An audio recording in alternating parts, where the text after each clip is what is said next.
opportunity to wrap up the day by thinking about theological education and asking our two distinguished honorary fellows, Father Andrew Louth, one of the founding fellows of the St. Irenaeus Institute, and our newest fellow, Father John McGuckin, both of whom have had long distinguished careers in teaching, ask them to reflect on their experience in teaching theology, how it's changed over that time, and how it is today, and what kind of direction we should be thinking about for the future years to come.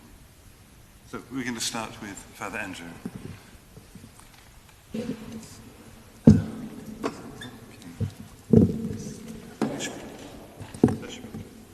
Good. Is that, can you, yes, I think you can. I'm not going to talk very long because I think what's most interesting is that after I've spoken and Father John has spoken and Father John Behr has responded, there should be plenty of time for you to ask questions and to have a proper discussion. And even saying that, I think, reveals something that I think is quite important. And that is that a lot of models of teaching give the impression that, and it's actually a lot of models of organizing syllabuses nowadays give the impression that I provide you with information and then you repeat it.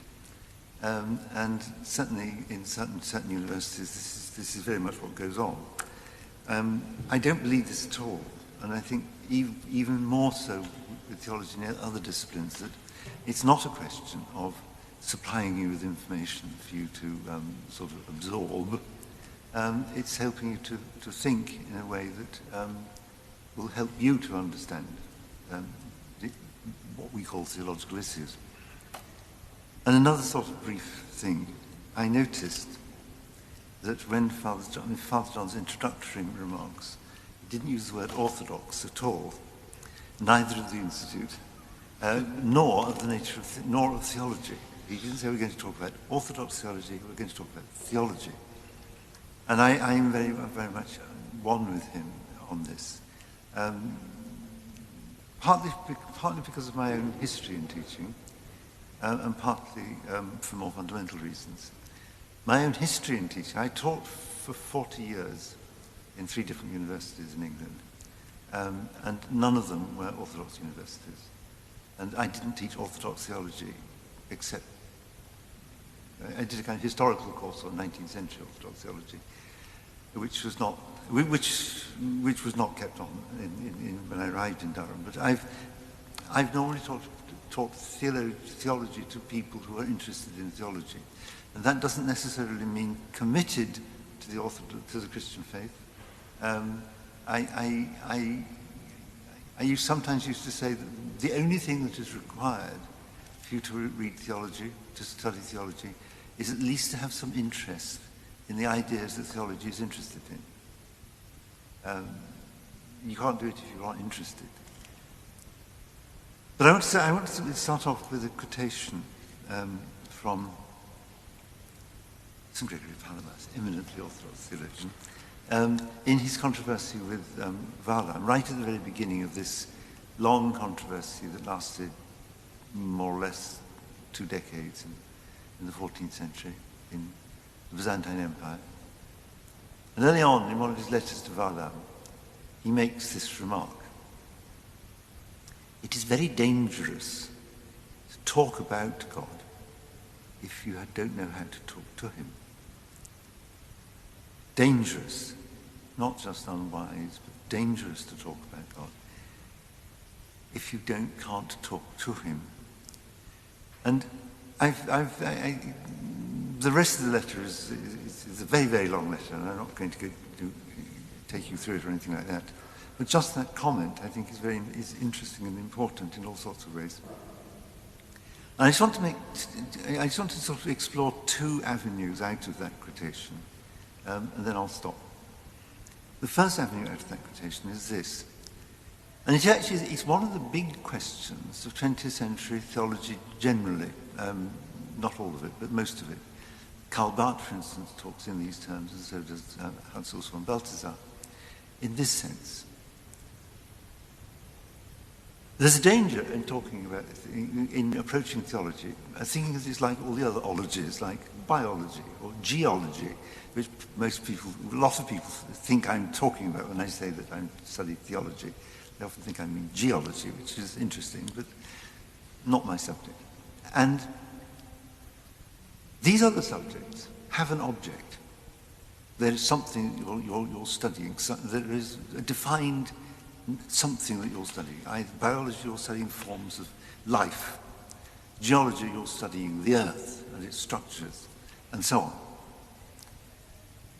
And so an analogy with this, theology studies God. But no.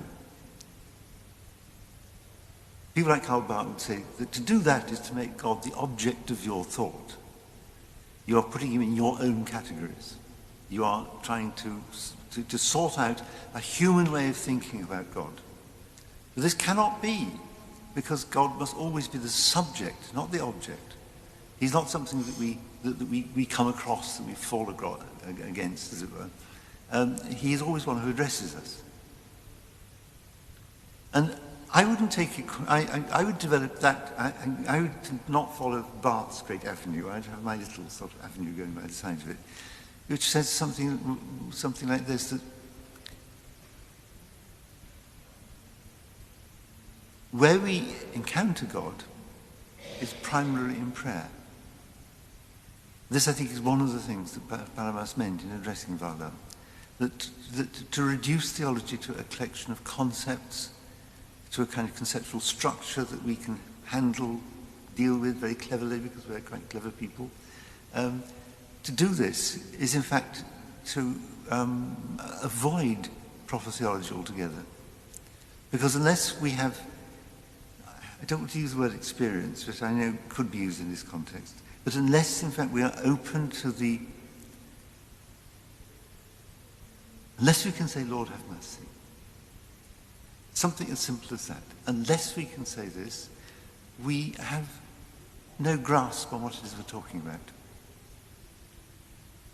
And if you look at the history of theology, both in the East and in the West, it's very easy to see the way in which it slipped from being a way of interpreting our engagement with God, slipped from that to being a human construct. So we say, God is the creator, or God is the first cause, or God is the purpose behind the universe, or God underwrites our moral values. In all of these ways, we're turning into a concept that occupies a central and important place in our structure, our intellectual structure. And I would want to advise against this, because I think once we do this, we're really making God an idea that we can cope with, that we can do things with, that we can deduce things from, rather than in some kind of a way beginning to get a glimpse of the mystery that God is. And it seems to me that Paramas's remark to Vardam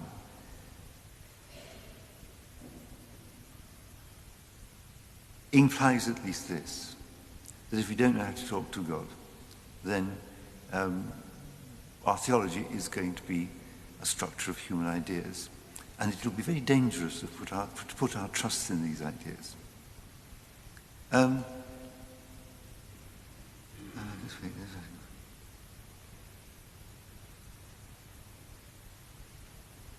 Another implication of, or entailment of this way of looking would be this.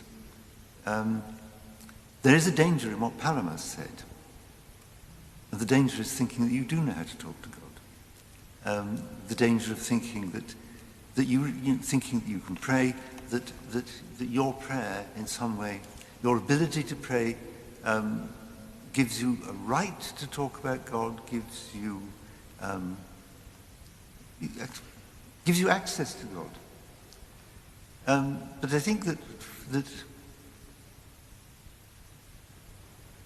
well, speaking for myself, if I'm honest, all I could say is that I try to pray.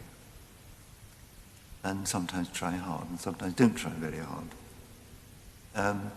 And so the implication of that for me is that I have to be very wary talking about God, because I am very unsure in what way I can put myself in relation to God. And that leads me to another thing. And this is particularly Christian, really Christian, not just any kind of religion. The one thing about Christian prayer that we learn from the Gospels, or from the whole of anywhere in the New Testament, is that prayer is something that we do, not I do. We don't pray, my Father who is in heaven. We pray, our Father who is in heaven.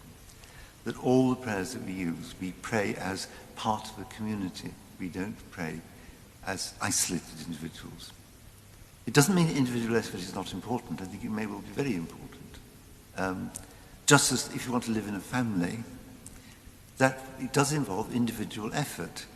There are things that you need to pay attention to.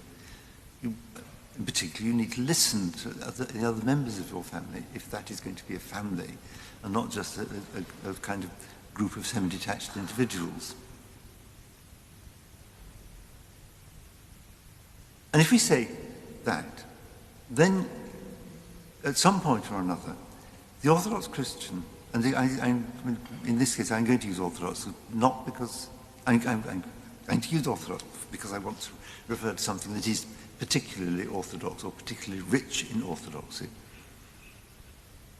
And that is that we have an extraordinarily rich liturgy, meaning not just the Divine Liturgy, but the other services that go with it, Vespers and Matins and the other offices, and the other sacraments too. We have an extraordinarily rich liturgical heritage. And certainly speaking for myself, I find that when I try to think things through, I find that it is the liturgy that gives me pointers, gives me ways of thinking about things. When I try to preach, I very often preach using as illustrations or taking ideas from the songs, they're mostly songs that we sing in church. And I think I would want to suggest, and I think it follows from where I started, that one of the things that is not distinctive of Orthodox theology in a negative way, defining ourselves off from other people, but something we have with peculiar richness, is a very densely thought through and prayed through liturgical tradition. And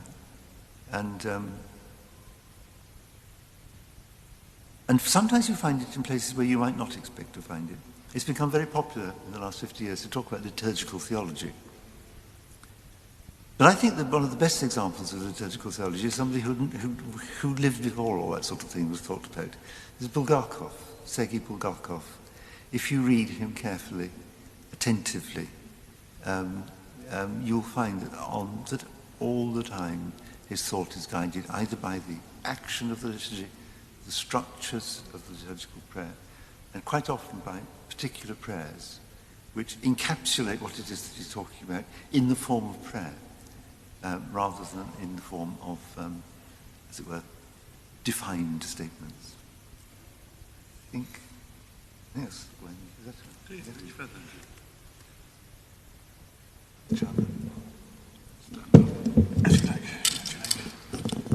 It's a good mic. Good. Is this clear enough at the back? There's the old story that the priest had just installed microphones in the church, and he came out and he said, "Can everybody hear me?" And everybody in the church says, "And also with you."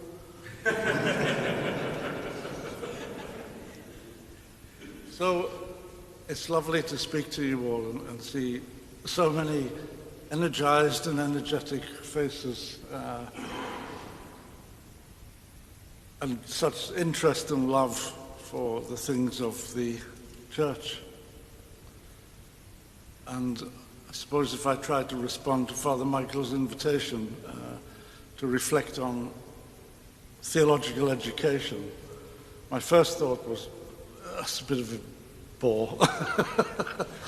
Theological education. Oh. But then when he said, well, the state of education, I thought, well, that becomes more interesting.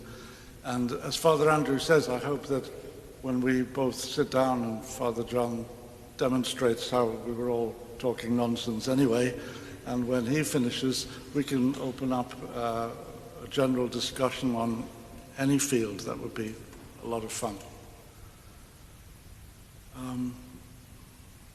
Like Father Andrew, I've never once taught in an Orthodox institute, except in the later part of my life as visiting guest professor in Russia and Romania. And it was quite an experience. I went through universities in England first, and then we went to the most progressive liberal Protestant seminary probably in the world, in Manhattan, New York, where I was for 20 years.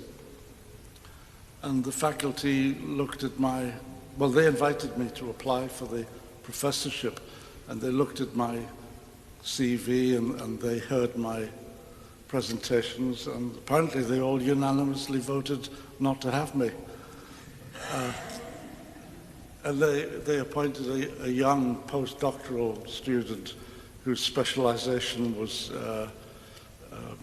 sex in the 4th century, which I thought was potentially the most awful topic you could ever think about, sex in the 4th century. And the rumor of their faculty dysfunctionality filtered out. This was a young American man. I'll tell you who he was later.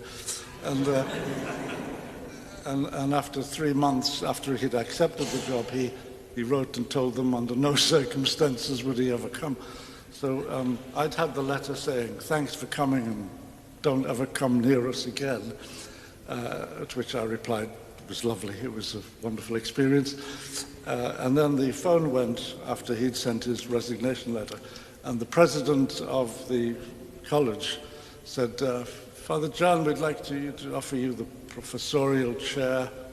It's been held by 150 years of distinguished church historians, and you were the first and unanimous choice of the entire establishment. And I said, oh, that's wonderful. And I had the other letter. And I thought I should frame this as an example for historians to come of you always have to be careful with your sources. The truth of that matter was he was just lying through his teeth, but I went for the job. And I found out that working in an ultra-liberal Protestant establishment, it was very necessary to be able to define oneself as the most persecuted minority of all. And so as a white-bearded Anglo-Saxon Orthodox priest, I found that I could pull that card out. And sometimes it worked. They found out that my wife, Eileen, was a professional icon painter. So, and they're very kind. They were very, very kind. And they said, we'd like to commission an icon from you to make you feel at home. So I said, lovely, I'll do the Sinai Pantocrator Christ for the chapel. For the what? And she said, for the chapel.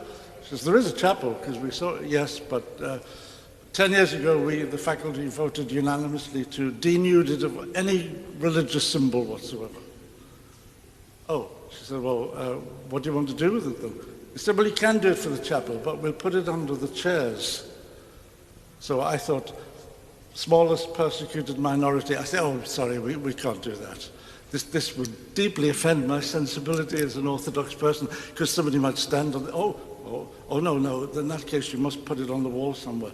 So I said, well, thank you. And when she finished it, I bought industrial strength metal lugs and 4-inch screws and took my tools out and I put it over the back of the high altar where the high altar was stood, and screwed it into the wall.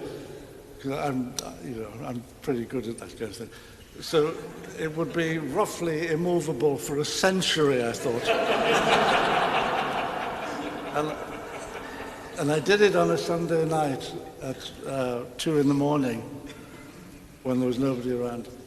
And later that Monday morning, when the students came in, by about 2 in the afternoon, there was a procession led by the Wicker, I was going to say conventicle, but community, the Wicker students leading all of the other caucuses, and they went to the president and protested, and he told me later that the gist of the problem was that the students didn't want a bearded white guy looking down on them in judgment.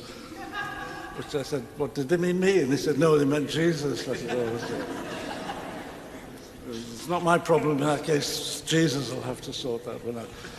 And after 20 years there, we had established an Orthodox parish for Haarlem out of that seminary, and we had made 15 converts to the church, and the other students, many of them came every Wednesday night for the Jesus prayer.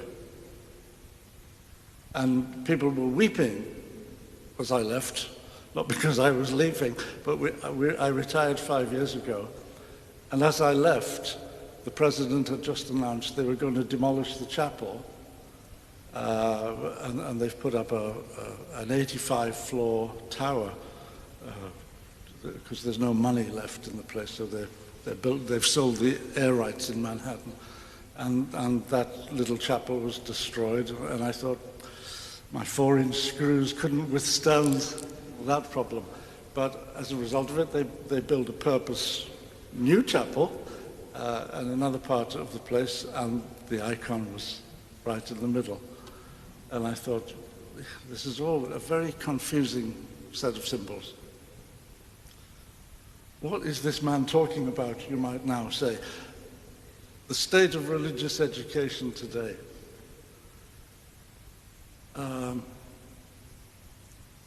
In America, you probably know, it's called Gotham City by Batman aficionados, because it's very Gothic. In the big heyday of building in Manhattan, they used a quasi-Gothic style of architecture. But when they built academic institutions, so we're talking about a 200-year-old institution, but it had been in 5 locations. As it moved up Manhattan, it was getting more money from Presbyterians originally. But Presbyterians hadn't given any money to that theological college for about 80 years. So when I went into my office, even the doorknobs were embossed with the crest, but they also came off in your hand. Yeah? They hadn't been able to do maintenance on the building in Manhattan. So 2 months after I arrived in '97, the State Department of New York declared the building unsafe unless they re-roofed it. They had to re-roof it. And they got a bill for $13 million for the re-roofing alone. At which point they declared bankruptcy and said, well, we might have to fire all the faculty. And I just persuaded Eileen to come across the Atlantic from England. And so they staggered on. I went through 20 years, and we went from fabulous faculty events, candlelit dinners at the Rockefeller Center. By the time I left, it was a kind of piece of cheese on a cracker and a glass of water, where you could see the economy crumbling away, and the selling of the air rights of this campus was the last possible thing they could sell. In Manhattan, you can find a millionaire on every second corner. You'll have to go to Manhattan. And 2 of the board members, one turned out to be a hidden Greek, a crypto-Greek, who wanted to come back to Orthodoxy. He was a Greek millionaire. Lots of people focus on the poor. I feel drawn to the salvation of millionaires. And at the end of 3 years, he and an old Presbyterian, old solid Presbyterian, came up to me and said, "We'd like to underwrite your chair for $3.5 million. And I said, "Oh, if you must, you must." So this school that was renowned for liberation theology, feminist theology, lesbian theology, black theology, queer theology, that every kind of theologyism, suddenly got a chair in Byzantine and patristic thought, which they, frankly, they didn't want, you know. They didn't want it, but they're not going to turn down $3.5 million, are they? So there it was. And when I left, I thought, well, I've screwed the icon to the wall, and I've given them $3.5 million for patristic and Byzantine theology. What more can a man do? And then I realized that I was being naive, because wherever I'd been in England, I introduced the subject of the Eastern Church. And if you look on, I'm not sure what an Amsterdam bookshop would look like, because I'm woefully uneducated in that regard, but if you go to an American or an English bookshop, and you go to the history of the church section, and you wonder why all the good books are not here and all these books are here, that's my first thought. But every book that says a history of the church, I felt moved to, you know, bring a little sticker and say, "You mean a history of the Western church?" Because there's nothing in it that's of any significance for the history of the Eastern church. So I introduced that in every place I was, in Southampton, in Leeds, and every time I moved on somewhere else, they demolished the course. Partly because they couldn't find people to teach it, partly because they didn't really want to do it. I held a conference, a series of conferences, we did 10 of them, and I tried to get together every young Orthodox theologian in America, which you didn't, but we got quite a lot. We got about 70 coming, and no bishops.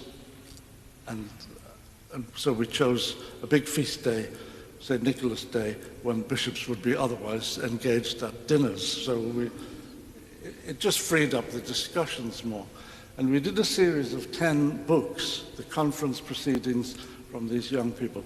You had to be a master's level or PhD level to be in this kind of fellowship, the Sophia studies.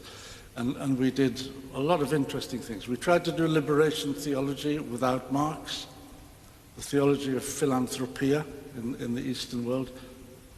Wonderful. But one of the things we did at the beginning was the Orthodox Church and the role of women. And that was, and still is, a very good set of studies. And I was walking down the corridor of the university one day, and I heard the lady dean, Roman Catholic dean, say to the professor of pastoral studies, Presbyterian, "Are you going to this conference?" And she said, "No. What can we learn from those idiots?"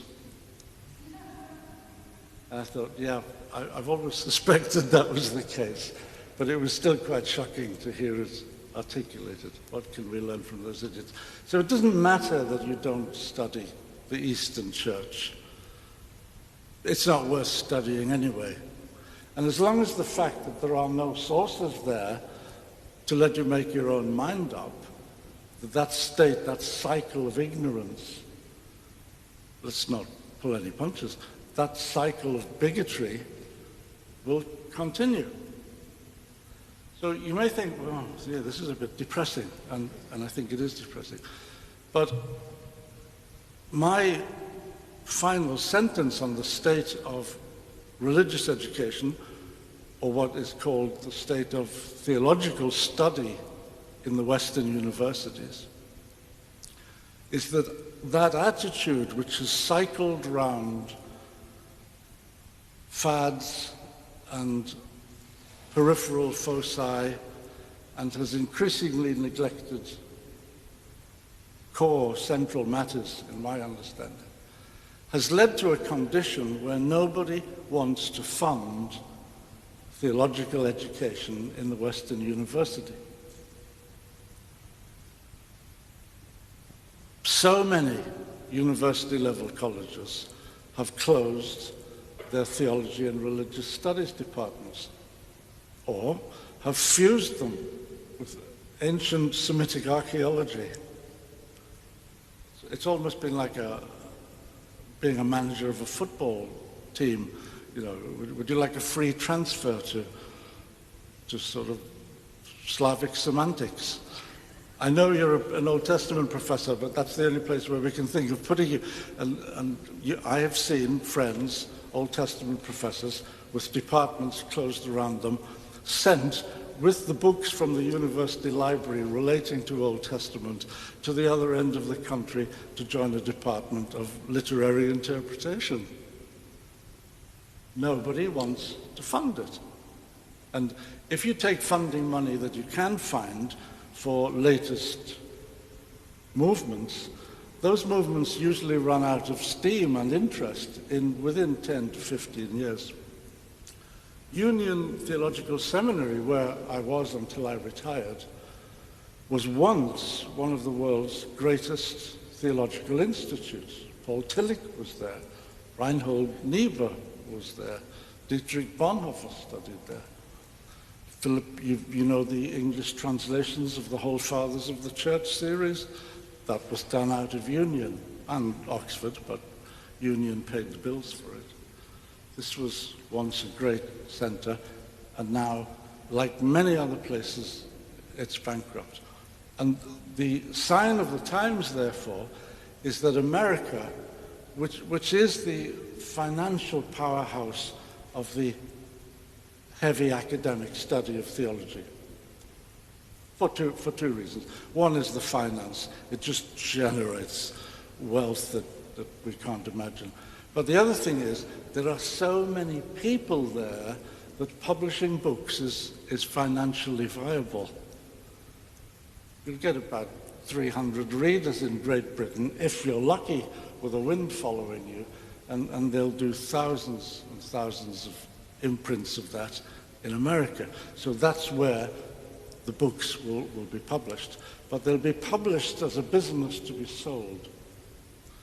So in that world, the university departments will follow the flow of the smoke. And what's happening is that they're closing down traditional schools of theology and religion, and they're being sucked back into the church seminaries.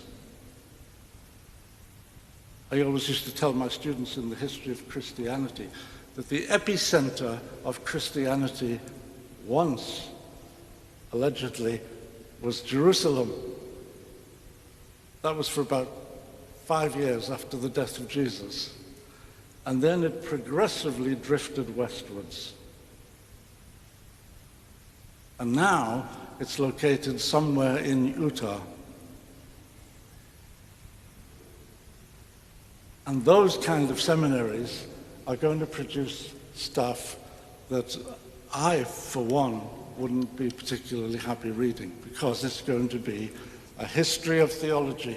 And I'm going to come out with my little sticker and stick, the arrow, history of Western theology. Or they're going to do a history of the church. And I'm going to come with my little sticker, a history of Western church. And this whole miraculous world of the Orthodox tradition across history has been and still is largely unknown. We've got out people like Gregorios Palamas, Maximus the Confessor, the Roman Catholics from the 1950s onwards They got a massive shot of adrenaline through Vatican II. And boy, did those Jesuits turn back to the fathers and produce editions, deep studies, and we Orthodox picked it up and stole it, and that's great, and we ran with it. And patristic studies shone like a light bulb where there was too much battery put on it. It was magnificent for a short time. But that has faded away now. I don't think there's a single university department in Britain that teaches patristics any longer. Perhaps Oxford, Christchurch, I don't know.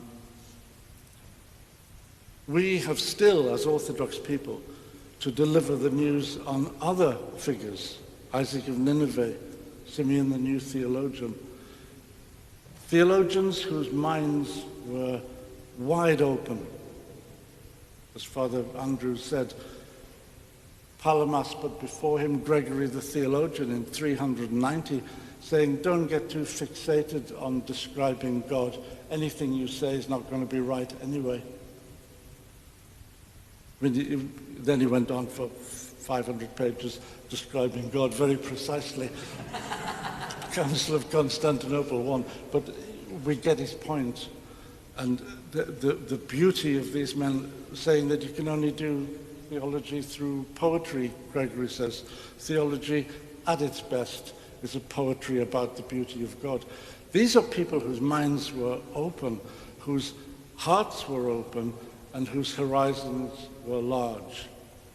But by the 9th century, Orthodoxy was leaning on the wall. It had lost a lot of its oxygen because of the rise of Islam and the decline of the empire. And the West was about to take off with a lot of adrenaline.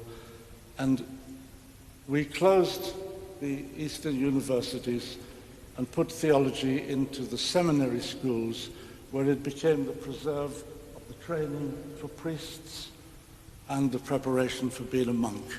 And you don't need a big library to be a monk. Just do the Book of Psalms and a Typicon, and you need to be a priest, a lot of pastoral theology, what we might call the speculative theology of the patristic age. You could hear the shutters coming down.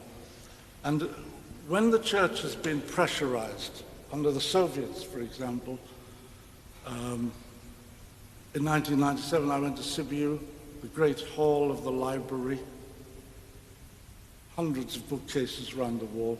There were only 3 bookcases with things on them, and they were past issues of the Sibiu Review.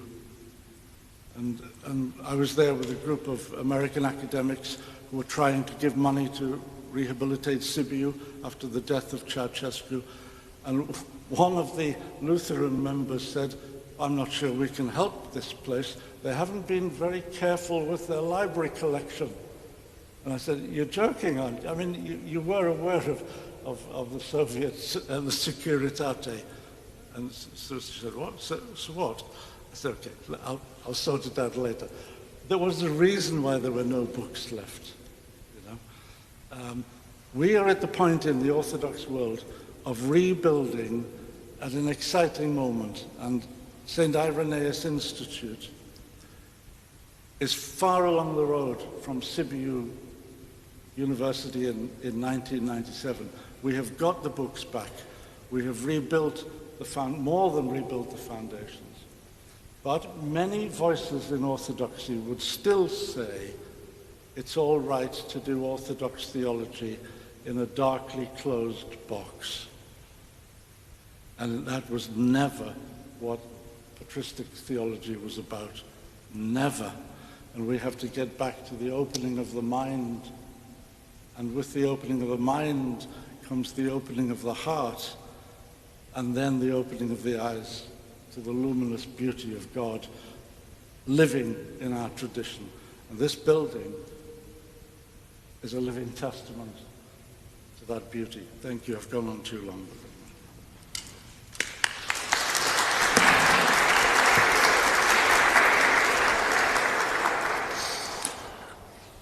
Thank you, Father Andrew, Father John. It's now 2:30. We're due to finish at 3, so we've got half an hour. And I know both Father Andrew and Father John expressed a desire that we move from beyond us talking to conversation more generally, but I'm not going to make any comments about what I think with regard to theological education, but I do want to follow up, take the privilege of asking a couple of questions to begin with. So both of you spoke about the state, especially about the state of theological education, how it's going to be as it is and so on. You know, in the really dire picture you described, really dire. And Father Andrew, you were talking about the way in which theology should be grounded, you referring to the passage in Palamas, by those who know how to speak to God, you know, or be addressed by God. So what would you say from the respective things about what you've said, about how to translate, in your case, Father Andrew, how to translate that into a curriculum, you know, for actually teaching theology? Yeah? So it's one thing to say, you must also know how to pray, and you're very careful about what you said about that. It's not just, I think I know what prayer is, but we have to also be educated in that. But how to actually become a curriculum in an academic program, on one hand. And John, you spoke a lot about how we've come to be where we are and the dire situation of where we are, and the lack of funding for doing theological education, especially in America and different ways over here and so on. Where do you see the trajectory going, not of increasing decline, but of different forms in which theology can be taught? You know, it was in the monasteries and it was in the universities. If it's not going to be in the universities, how's it going to be, and what would be the shape of that? Almost under curriculum-wise, yeah? Okay. Who would like to go first? I can answer yours fairly quickly. Oh, there we go. Andrew, okay? Yeah. Is it a dire situation? Well, it certainly is in England, and it certainly is in America.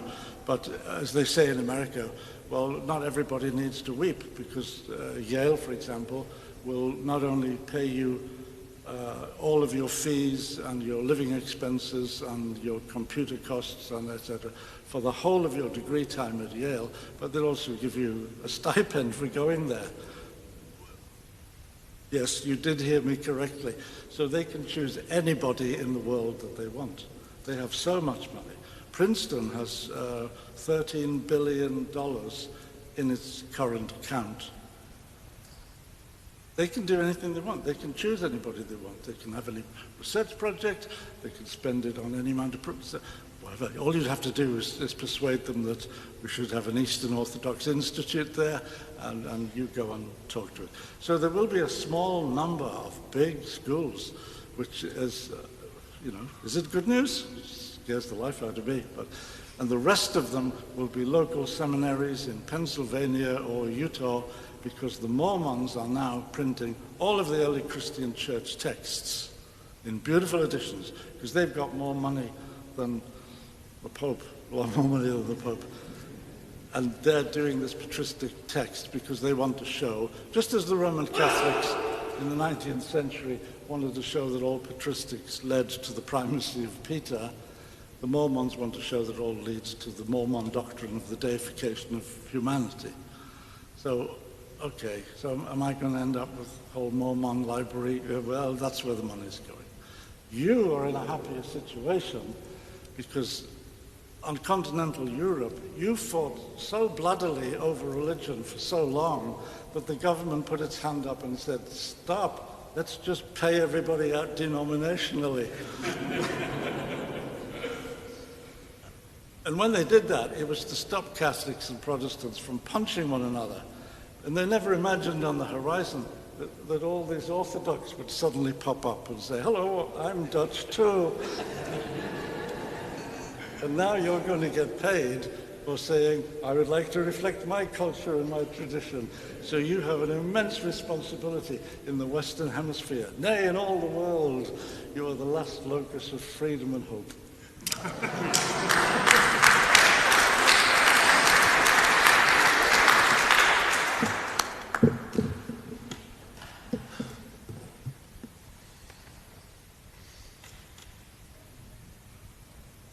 Very good question, Don. How you translate that into some sort of curriculum.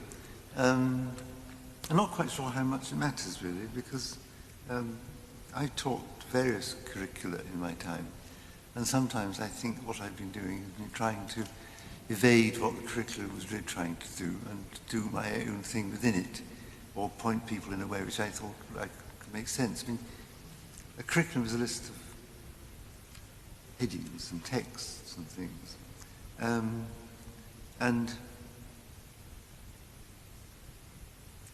the easy answer would be,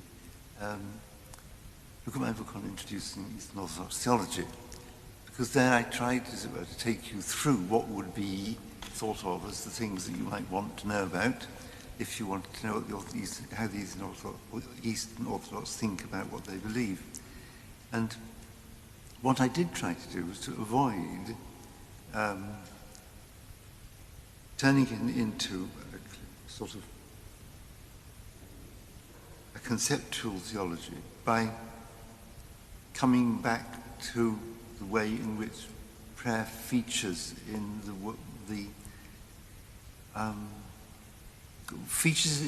in the resources that we have for theology in Eastern Orthodoxy, like that. So, for instance, instead of talking about the Bible, having a section on the Bible and how historically how it came together, how the canon was formed, and so on, I rather talked about the way in which the Bible or the scriptures are used in the Orthodox Church. And it seems to me that what I try to do, and I think it makes some sense, is that if you look not so much at the way in which we put them together in a book, which is actually quite the idea of having a Bible you can carry around with you and bang people on the head with, as it were, is actually quite recent. For much of the history of humanity, Bibles had been written, bound and sewn, and if you look, for instance, at the there's a mosaic in Ravenna of a deacon holding the gospel book, and behind him behind it is a little cupboard with other gospel books with letters on them. And clearly he's not holding the whole 4 gospels.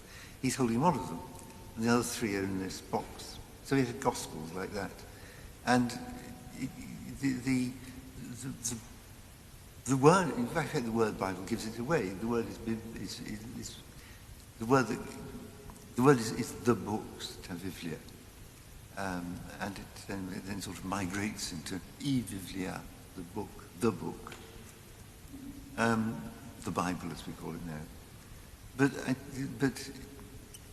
I think if you look at the way in which we use the scriptures in the Orthodox Church, it will give you a different kind of shape, a shape that that conveys some ideas. We have the prophets, we have the apostles. We read these, and we read these because they tell us about the one who is not only talked about in, but as it were, symbolized by the Gospel book. And we venerate the Gospel book not because it's a book, but because it's Christ. And out of this, I think, you can derive something like not very easily a curriculum, but a structure of the various elements that we're going to use in theology. And it doesn't come just as a collection of raw material. It comes as part of a pattern of life, I think I ought to say, part of a pattern of liturgical life. And I think that if one kept this in mind, I think one could develop from this a kind of curriculum, but it would be a different. Most curricula, they're on pages. You start at 1 with 10.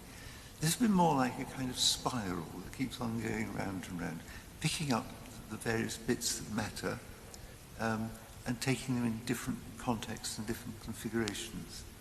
And I think that might actually be a more useful way of getting into it than saying, no, look, they're the sources, and we use them with some sort of methodology. That would be my answer. Okay, so we do actually have, thank you very much for both of your responses to that. And to just enter into that last bit, we do have about 20 minutes for questions and discussion. So are there any questions? Anybody? Yes. There we go, straight away.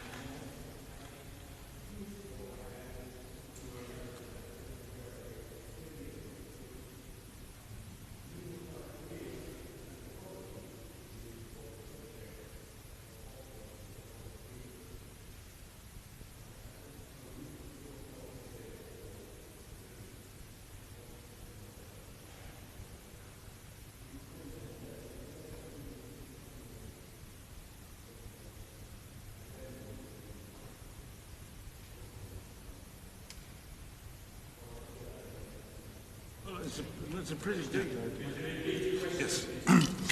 So the question was a memory of an interview that Metropolitan Kallistos gave 10 years ago or so, but he's made it in many different points, where he's saying that really the issue for contemporary Orthodox theology is the question of anthropology. What is it to be a human being? Having reflected on how Christ is God, all the other kind of things one might say, the question now really is, well, what is the other half of that equation about what it is to be human? Yeah. I mean, it's a vast area. It's like, a macro philosophy of the curriculum. But I would say that if you went to any dictionary, if you Googled something and put in anthropology, and said, what's the 10 best books on anthropology? You probably end up reading Leakey, digging up skulls in Africa. That's anthropology. Or perhaps it could be described in Darwin's The Descent of Man. But it's also been called, what if you looked at it as the ascent of man? And Christian religion, in the time of the Fathers, which I always start from, I always go to the Bible and the Fathers, regarded, Gregory the theologian said, our philosophy, he meant the church, is our philosophy. It's of greater standing, he said, than any of the other schools, because it talks about God as the refiguring of the human being.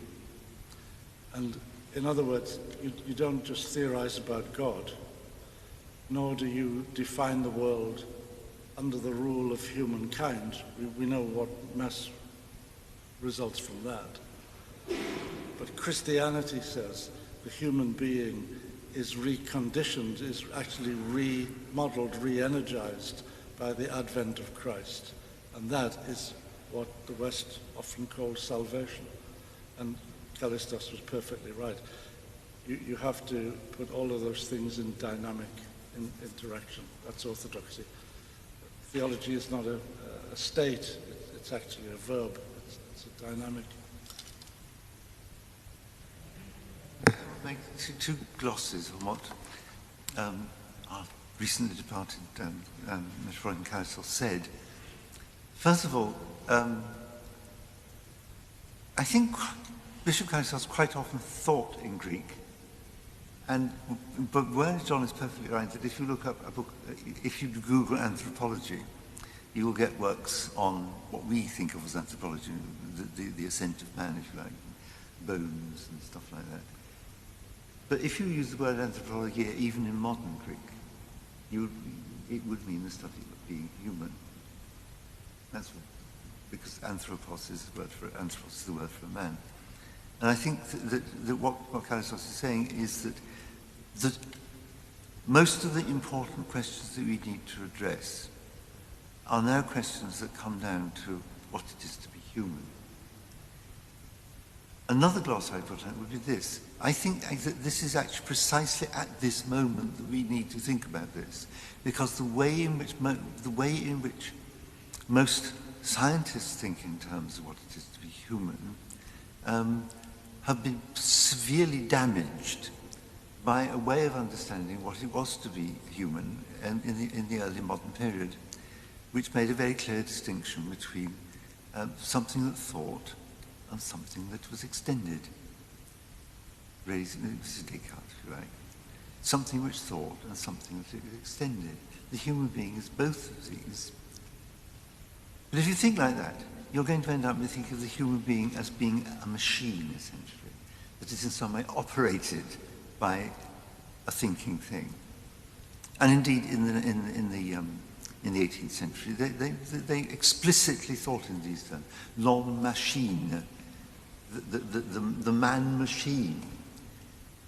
We've gone a long way down this route, thinking of human beings as machines, and we've got to the point where we're beginning to say to ourselves, well, perhaps we can dispense of the human and just have a machine. Artificial intelligence will take us so far that we will no longer need the human res cogitans. We will have another mechanical res cogitans. And I think that we are at a desperate point in Western civilization, a desperate point of recovering what it is to be human. Another aspect of this is that one of the things that the sort of post-Cartesian way of understanding what it was to be human did, one of the things it did was to isolate the human from the rest of the created order, because we are res cogitans and nothing else is. Descartes himself thought that the animals were pure machines, operating in a way we didn't understand, but nevertheless they were machines. And it was only the human that had this capacity of thought. If you get to that point, you've cut off the human from the whole of the created order.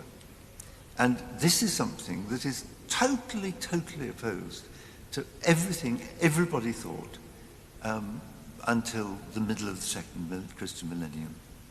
Nobody really thought in these terms before that. Read Plato's Timaeus. Plato's Timaeus is based on the idea that the human and the cosmos are intercoherent. They cohere with one another. You can. The one is an image of the other. If you want to, the way Plato plays it is, sometimes it's better to look at the big example, and you'll find that in the cosmos, and then see it reflected in the human. Or sometimes it's better to look at the small example in a way we inhabit, and then we can sort of project this back onto the cosmos. This idea of interconnectedness between the man and the cosmos is something the fathers took for granted and worked with, and we've now lost totally. And it seems to me that I think what Callistos meant was that the question of what it is to be human is a question that we need to ask, not just as Orthodox theologians or Orthodox Christians or anything like that. We need to answer this question as human beings if we are going to continue to be human. I think we are under threat of dissolving what it is to be human in a mass of something we don't understand. Thank you. I would totally agree with Callistos' sentiment for exactly the reasons that Father Andrew, Father John have mentioned, and also because actually it's a topic I find most fascinating. But he would also say, I think he also said that the question for today is to also understand the sexual aspect of what it is to be human. Yeah, what is this male and female all about in that? You know, so the whole question of what it is to be human. And then the final thing I would say is that when he started speaking like that 10, 15, whatever years ago it was, I don't think he had any sense of how important a question it would become in the time since. Exactly like Father Andrew was talking about. I think it's probably the most existentially vital question there is today. Yeah. But it is totally the other side of reflecting on Christ as God, is to also reflect on him as a revelation of what it is to be human. Yeah. Any other questions? At the back.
So the question is, how do we reflect on the relationship between science and theology from an Orthodox perspective, but also in the context of the modern epoch, where the two don't seem to be as opposed as they might have been in previous epochs, and from the experience of all of that? Either of you want to say anything? Go on. There's nothing like having a small question. It's quite clear that the way religion first attempted to look at scientific questions was a narrative way that we now still use for small children. You know, it's in the Psalms. If it rains, they would say that God's river in heaven flows over to provide our grain, or if it thundered, they all cry, glory to God. Lightning. These were all directly related to God. There was little room for a natural world order, and we've gone full cycle now, where a lot of people would think that there's no room for a divine world order. It's just principles of weather and electricity and so on. But I think on the basis of thinking the world was a wonderful little plaything, like a medieval wall painting where Christ hangs over the world and moves sheep on a field and this kind of thing. Moving away from that as a childish or a childlike model, if you think of the people who occupied that world, it wasn't all that childlike when if their crops failed they died, and if their cattle, you know, it was that charming childlike world, pre-scientific, was a fraught and frightening world for those people who depicted it in a way that charms us. And I think that the flip of the coin is that many, especially younger people, will say, well, you know, science has disproved God, and evolution proves that Genesis is a load of nonsense. But they don't know any of the science. They just use that kind of mythic image of a godless cosmos to say, so I don't need to think about it, I don't need to be involved in it. So we've got the same kind of non-reflective position. It's not that people are so incredibly scientifically more advanced than me, who would know how to boil an egg, that they have found that there is no God. It's that they're sort of not very well informed about science, but they use it as an excuse that there is no God. Because if you do start reading, and it is a painful read, it's what Einstein said. Either nothing is mysterious, or everything is miraculous.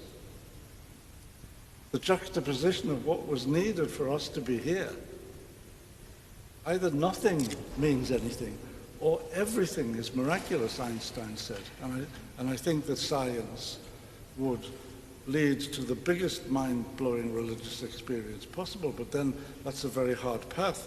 And I think our church has said, on your way to the mind-blowing experience of the vision of God, you need a time where you think that God plays with plastic pigs in the farm. You need the kindergarten, and then maybe you need something more grown up.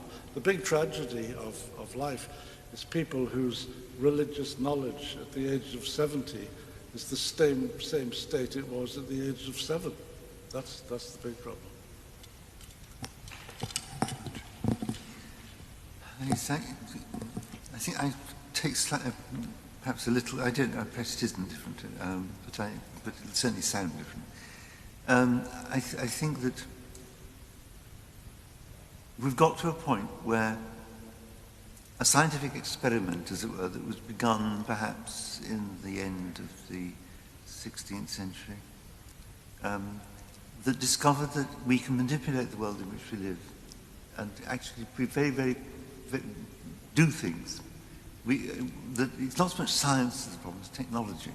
Technology puts in our hands enormous power, and this power we have used in very often just been led by the fact that we have this power and we can do things, and so we go on making bigger and better things.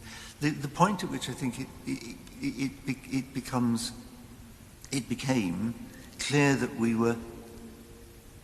that more and more power is not necessarily a good idea, was the Feast of the Transfiguration in 1945, which 6th of August 1945, which you'll remember as the date of Hiroshima, the date of the dropping of the first atomic bomb. And it always strikes me, every year it strikes me, that this is this extraordinary, the way in which in an extraordinary way, two things are brought before our minds.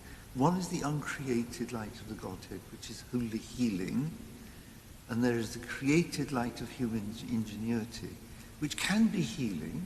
I mean, think of the way in which the physics behind atomic physics is actually behind cancer treatments, for instance. It can be healing, but it can be desperately destroying. And we have, I think we have only developed, we've developed in a very, very one-sided way, the way in which we understand the world. And one of the effects of this has been that where does a religion fit in at all? How does it fit in with this? We wanted to, quite a lot of Christians actually, I think, go down a route which they think is, well, say prayer, for instance. We can show that prayer works. We can demonstrate. Actually, you could not ever show that prayer works if prayer is what we think it is. If prayer is, in fact, a sort of way of activating the personal energies that lie behind everything. Because if they're personal, they can't be quantified. And we're living in a different sort of world. If we reduce everything to quantity, we will be able to control it all right because we can understand it. Because there's only res extensa, only extension there is there to be understood. But what we've discovered, I think, is that this, in fact, gives us a world that is terrifying in many respects, and we do not know what to do with it. And it's not just we need to go back and think about what the implications of our assumptions are that have proved valuable in certain respects, but terrifying in other respects, and we need to do this very urgently. Thank you, Father Andrew. There was one other hand up here, and we've got time just for one last question.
So the question pertained to the paradox of the fact that the churches during communist times, more people were attending when it was persecuted.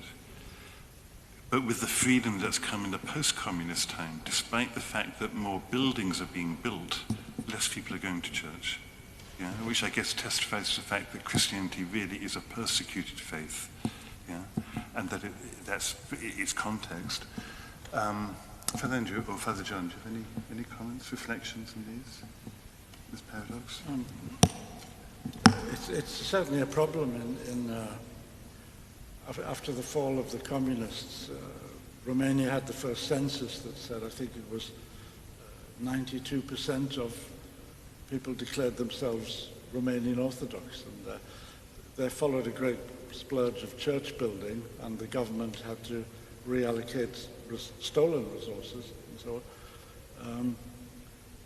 And it could have been hoped that things would have gone back to a nice, happy position. But I think when people relax after persecution, we have to consider how much trauma takes decades to get over, you know.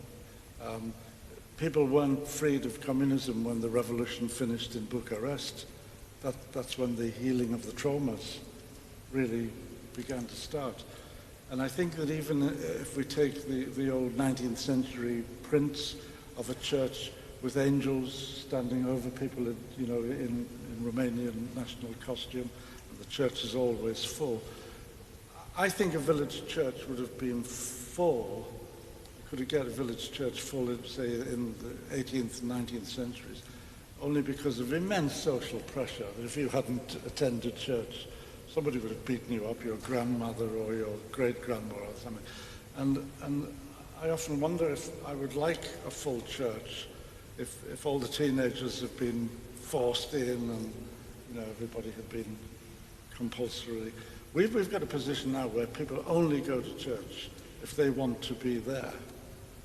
And that's quite remarkable. That's never happened before. So it may be smaller numbers, but it's still a remarkable thing that nobody is compelling you, anybody, to be there. In fact, all of the pressure is kind of not to go. In Britain, you know, everybody gets up early on a Sunday morning to do anything except go to church. So there's nobody forcing them. So I think it's a miracle when you get a community assembling for the Eucharist anyway. So I could say that it could be a depressing sign. It might be a very positive sign.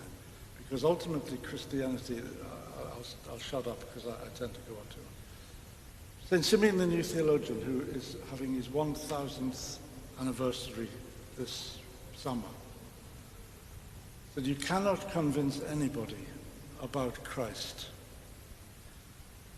until Christ gives them the experience. And he says, but passing on the faith can only be done by one candle which is lit on fire, touching the wick of another candle. Is it 454 degrees centigrade or something, or Fahrenheit 451 or something? But only at that temperature will the other thing light. And if the first candle isn't lit, you can put that candle on another candle for as long as you like, and nothing's going to happen. And so we don't need great-grandmothers beating daughters to go to church. We actually need people in the church who are on fire and who will set other people on fire, because it's only in the fire that Christ is seen. Many people in England is a post-Christian country, as the Archbishop of Canterbury said. It's a post-Christian country now. And many people say, we've been there, we've been with Christianity, we know all about it. I mean, you've been there for, it's a state-established religion. And it doesn't do anything for us, and we'd rather do something else. And you know, an Orthodox response, I heard a Romanian bishop say to somebody who said that to his face, you haven't been there. Otherwise you could never have had that attitude. But they've been preconditioned. Father Daniel, who's a priest in Wales, an Orthodox priest in Wales, I hope this isn't going to be offensive to anybody, but Wales was a deeply, deeply Calvinist tradition, a brutal Calvinist tradition in Wales. And Daniel says to me every time I see him, it's terrible evangelizing here because the wells of Christianity have been poisoned. They've been taught from the cradle that God is angry and God is judging them. And I just mentioned the gospel and you can see everybody cringing away.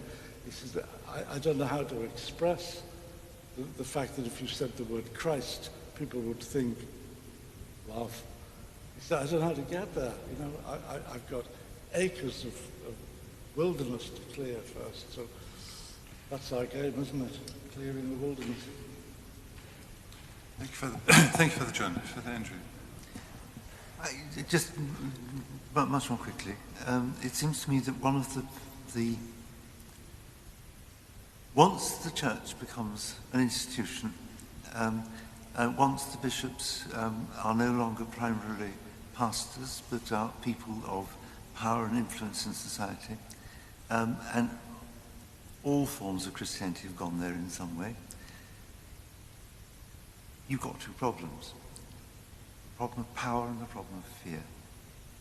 And both of these are really deeply destructive. Too often people try to exercise power by arousing fear. And I think you see it everywhere, but it's not something you don't see in churches as well. And it's that I think we need to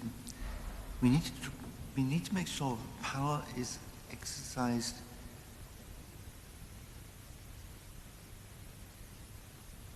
pastorally. I always want to say that power is not exercised at all. That for somebody to think he has power and he can do something, and it's usually a he, that we should be very wary of people who think in those terms. Because it's very, very difficult to exercise power save by arousing fear among those that you're trying to do something to. And all the churches have suffered deeply from this, and we are suffering from it particularly deeply in Orthodox Christianity over the last half century or so.